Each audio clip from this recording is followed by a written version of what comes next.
मेरी शादी जिस गांव में हुई थी, वहाँ जो भी बांझ औरतें थीं, उन्हें गांव के जंगल में बनी एक गुफा के अंदर कुंड में भेज दिया जाता और जब वो उस कुंड में नहा लेती तो वह पेट से हो जाती हैं।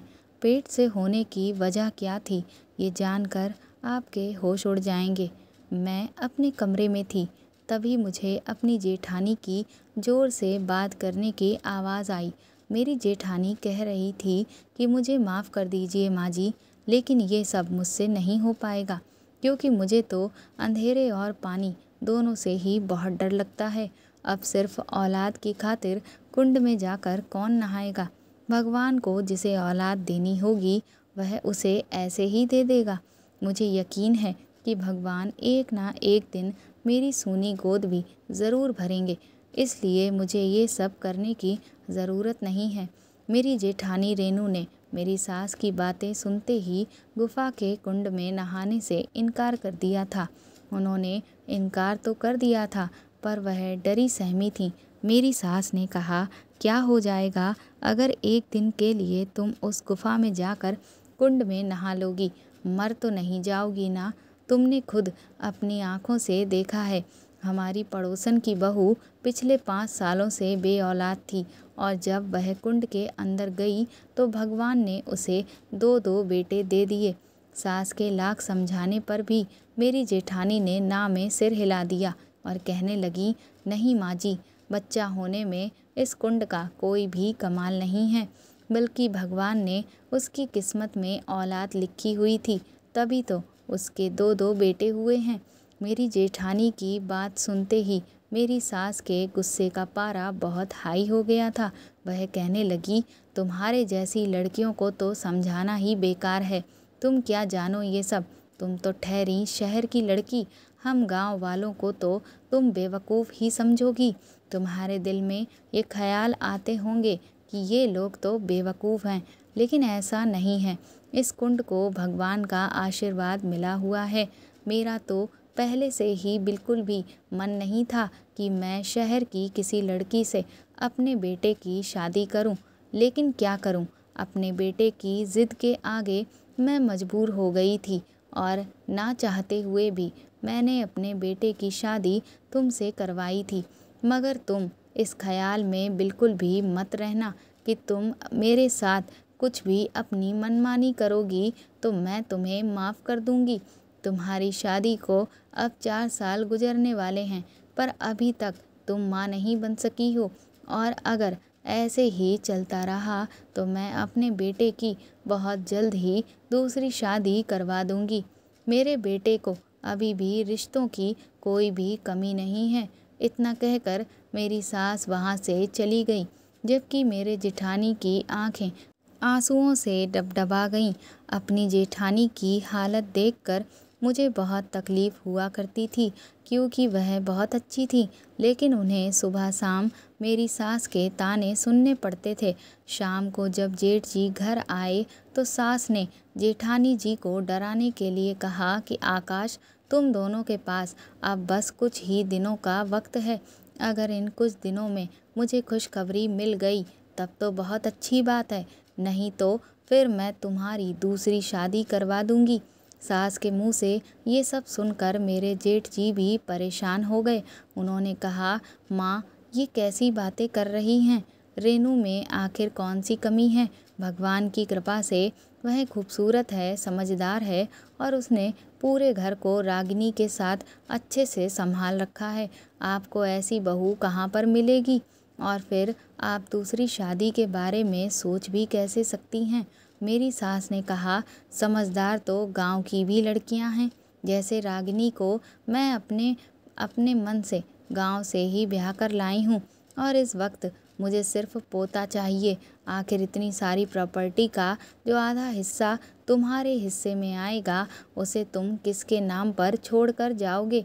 सास की बात सुनकर मेरे जेठ जी भी चुप हो गए। मेरी सास ने जेठ जी का हाथ पकड़कर अपने सिर पर रखते हुए कहा, आकाश, तुम्हें मेरी कसम है, अगर कुछ दिनों में रेनू को कोई भी बच्चा नहीं हुआ तो मैं तुम्हारी दूसरी शादी करवा दूंगी और तुम इनकार भी नहीं कर सकते। सास की बात पर जेठ जी के चेहरे की रंगत उड़ गई थी, मगर उन्होंने अपने आप को संभालते हुए कहा कि ठीक है माँ, मैं आपकी कसम खाकर कहता हूँ, अगर कुछ दिनों में हमें बच्चा नहीं हुआ तो फिर आप मुझे जैसा कहेंगी मैं वैसा ही करूँगा। अपनी सास और जेठ जी की बातें मैं और मेरी जेठानी किचन में खड़े होकर सुन रहे थे। जेठ जी के मुंह से ये सब सुनकर जेठानी जी बहुत परेशान हो गईं और उनकी आंखों से आंसुओं की बारिश होने लगी। मैंने जेठानी जी को समझाते हुए कहा कि आप बिल्कुल भी फिक्र ना करें। जेठ जी ने सासू माँ की बात रखने के लिए ही ये सब कह दिया है, लेकिन जेठानी जी के आंसू थे कि रुकने का नाम ही नहीं ले रहे थे। वह रोते हुए कहने लगी कि कोई इतनी बड़ी बात यूं ही मजाक में नहीं कहता है।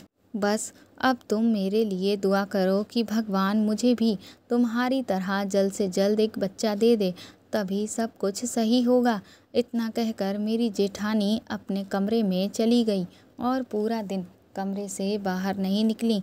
मैं खुद भी अपनी जेठानी जी की इन सारी परेशानियों से बहुत परेशान रहती थी।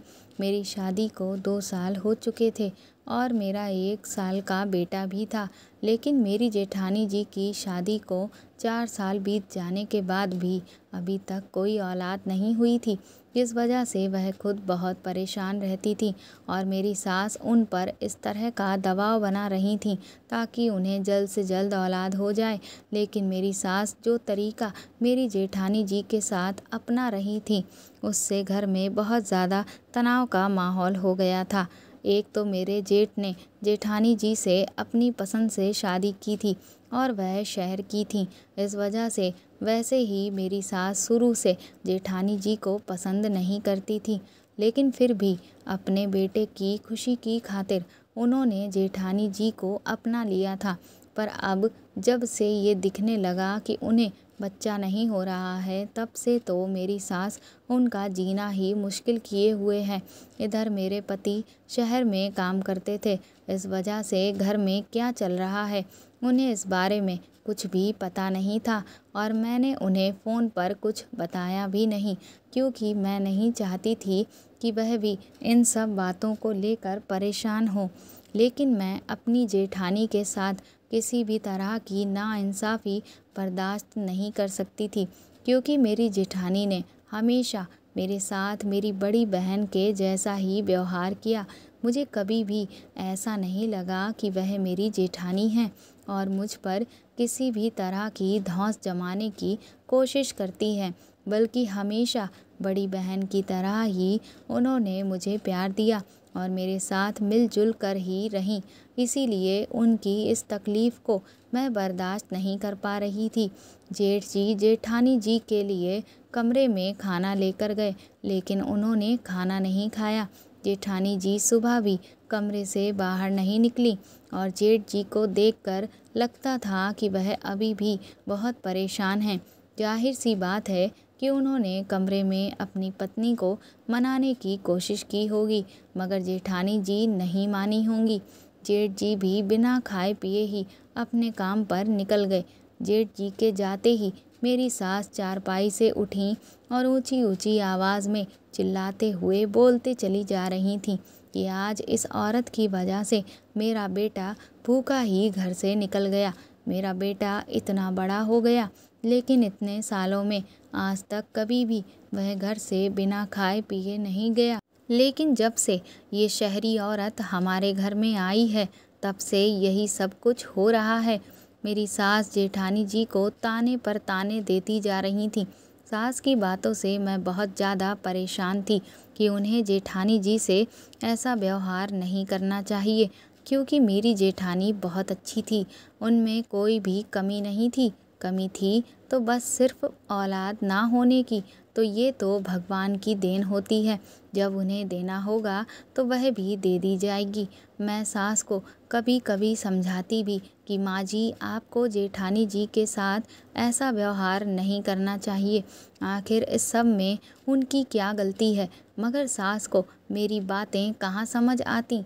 सास के ये तौर तरीके देखकर मैं बहुत डरी सहमी रहती थी कि कहीं ऐसा ना हो कि आगे कभी कोई ऐसी बात हो जाए जिसमें मुझे भी सास की ज़िद के आगे इसी तरह की उनकी कोई मनमानी झेलनी पड़े। लेकिन मैं कर भी क्या सकती थी? मैं सिर्फ अपनी सास को समझा ही सकती थी, लेकिन मेरी सास किसी की भी बात मानने को तैयार नहीं थी। सास ने जेठानी जी को बहुत सारी बातें सुनाईं, जिसके बाद वह किसी तरह से कमरे से बाहर आईं और फिर से अपने घर के कामों में लग गईं। मैं भी उनके साथ जाकर काम कराने लगी थी। इतना सब होने के बाद मैंने उनके चेहरे पर बिल्कुल भी मुस्कुराहट नहीं देखी थी। उन्हें देखकर लगता था कि वह बस अभी रो ही देंगी। मैं अक्सर उन्हें समझाती कि वह बिल्कुल भी फिक्र ना करें।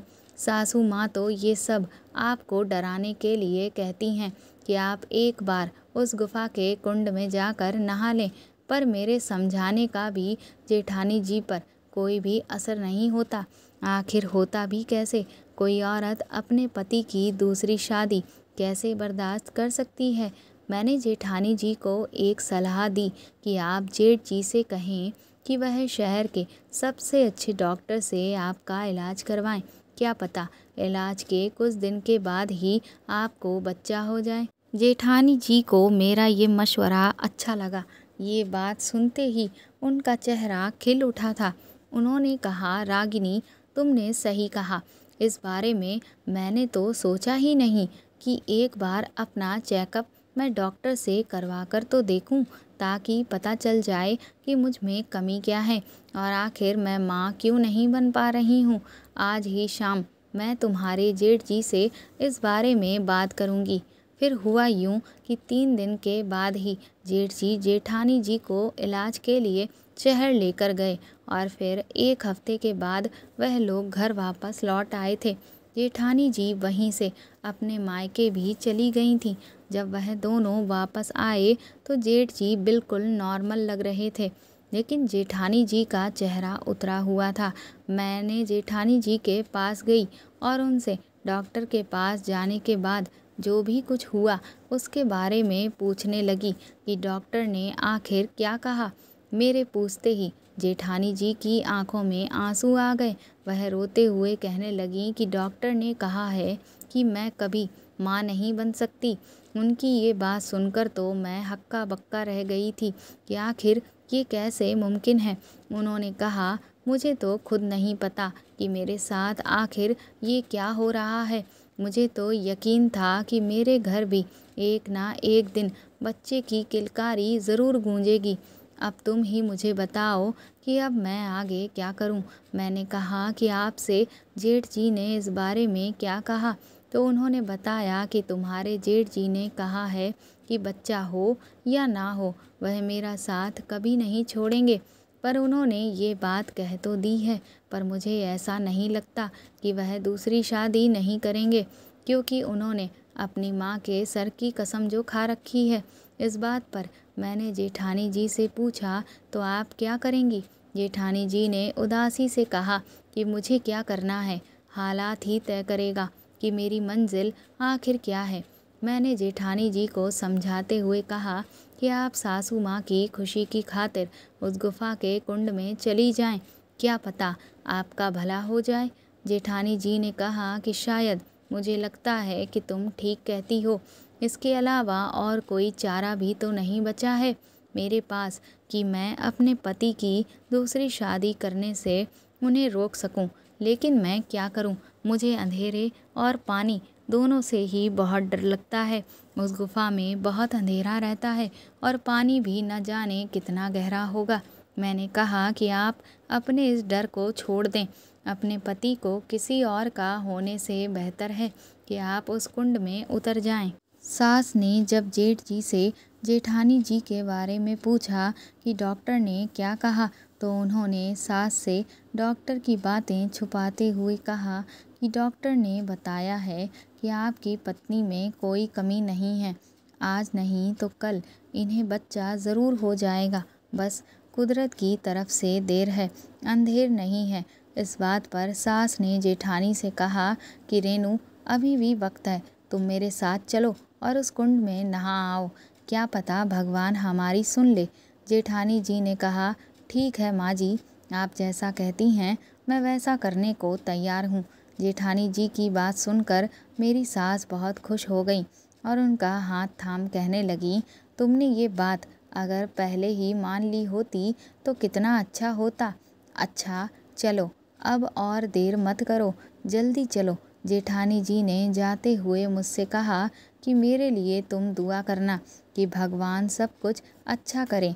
मैंने उन्हें समझाया कि आप बिल्कुल भी फिक्र ना करें, सब कुछ अच्छा होगा।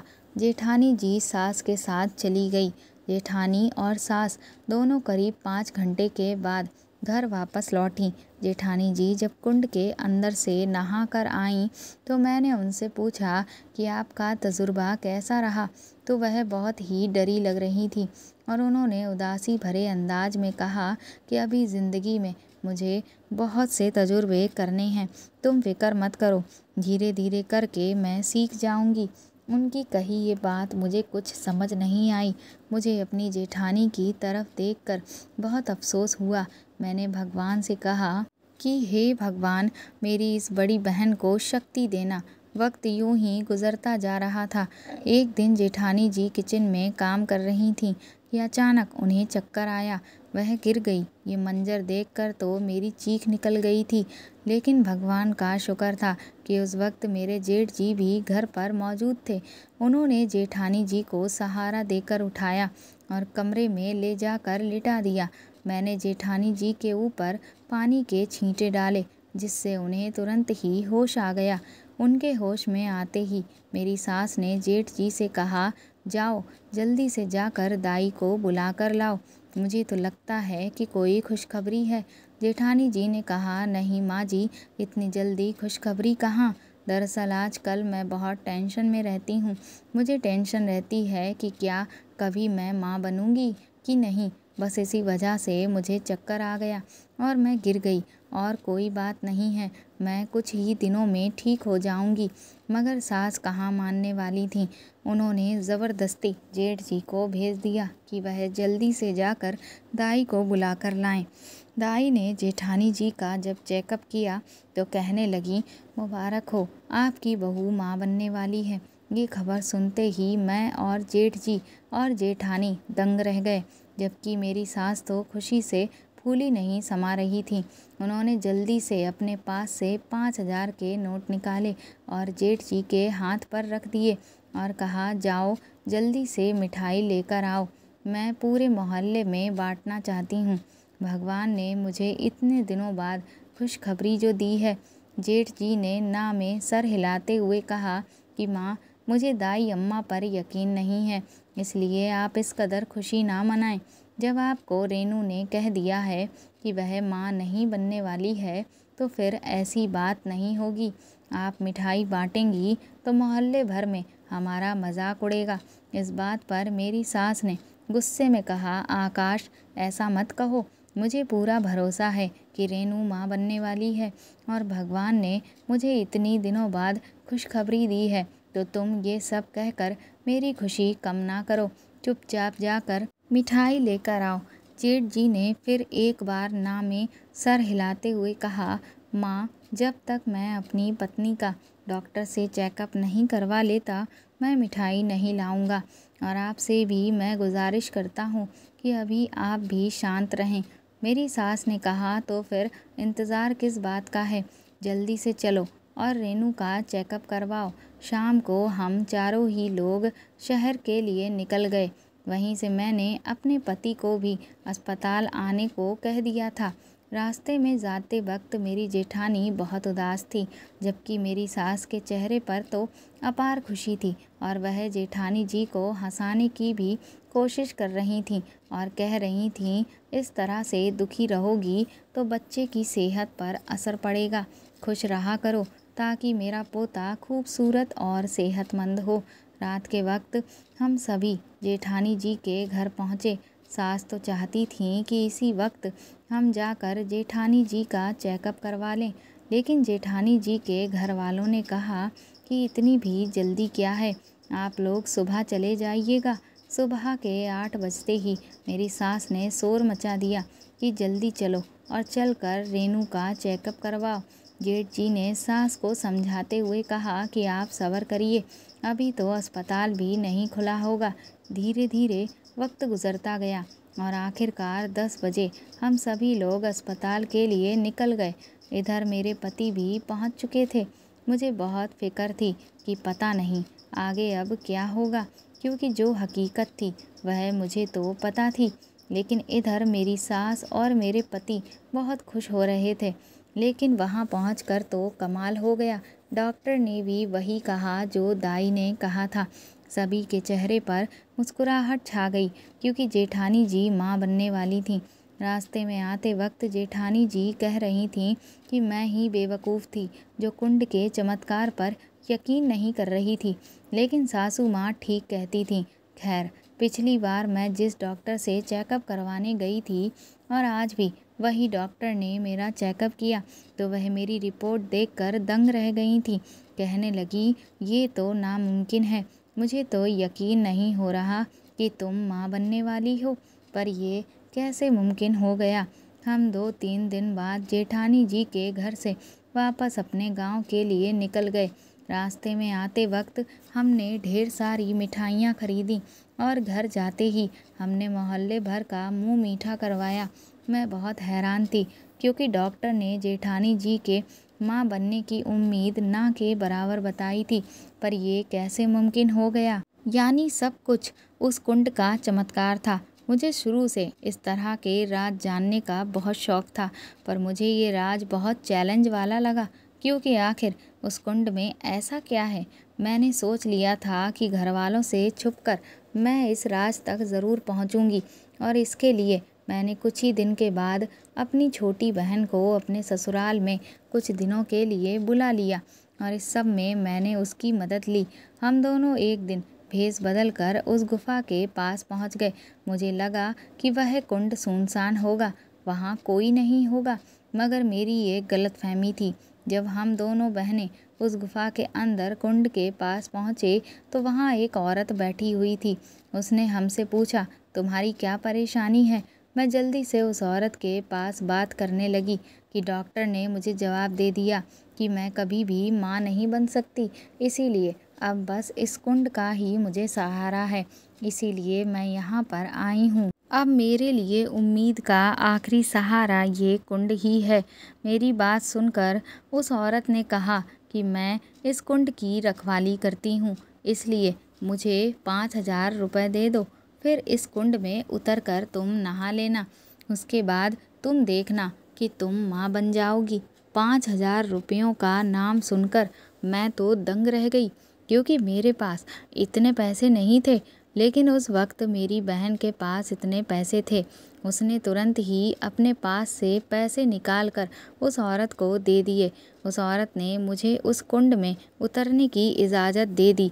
जब मैं उस कुंड में से नहाकर वापस आई तो उस औरत ने मुझे अपने पास बिठाया और मेरे हाथ में एक पैकेट रखते हुए कहा कि ये चूरन तुम्हें पूरे 1 हफ्ते तक अपने खाने में मिलाकर खाना है, उसके बाद देखना तुम ज़रूर माँ बनोगी। मेरी बहन ने मेरी तरफ सवालिया नज़रों से देखा। हम दोनों बहुत परेशान थे कि 5,000 रुपये भी लग गए, पर इस कुंड के मुताबिक हमें कोई भी राज नहीं पता चला। इसीलिए मैंने जल्दी से उस औरत से कहा कि आंटी, मुझे औलाद नहीं चाहिए, जबकि मैं शहर से आई हूँ और मैं एक न्यूज़ रिपोर्टर हूँ। मुझे पता चला कि ये कुंड बहुत मशहूर है। अगर आप मुझे इस कुंड के राज के बारे में नहीं बताएंगी तो मैं आपको पूरी मीडिया में बदनाम कर दूंगी और आप पर धोखाधड़ी का केस भी हो सकता है, और फिर पुलिस भी आपको पकड़कर ले जाएगी। हमारी बातें सुनकर वो औरत परेशान होकर कहने लगी कि बेटी, ऐसा कुछ मत करना, मैं इस कुंड के बारे में तुम्हें ज़रूर बताऊंगी। उस औरत ने बताया कि वह हमारे गांव की नहीं है, उसका गांव यहाँ से बहुत दूर है। उसकी शादी के कुछ दिनों के बाद उसके पति की मौत हो गई थी, जिसके बाद उसके ससुराल वालों ने उसे घर से निकाल दिया। फिर जब वो हमारे गांव में आई तो लोगों ने कुछ खाने पीने की चीज़ें दी, पर कुछ दिन के बाद सभी ने अपने घर के दरवाजे उसके लिए बंद कर दिए।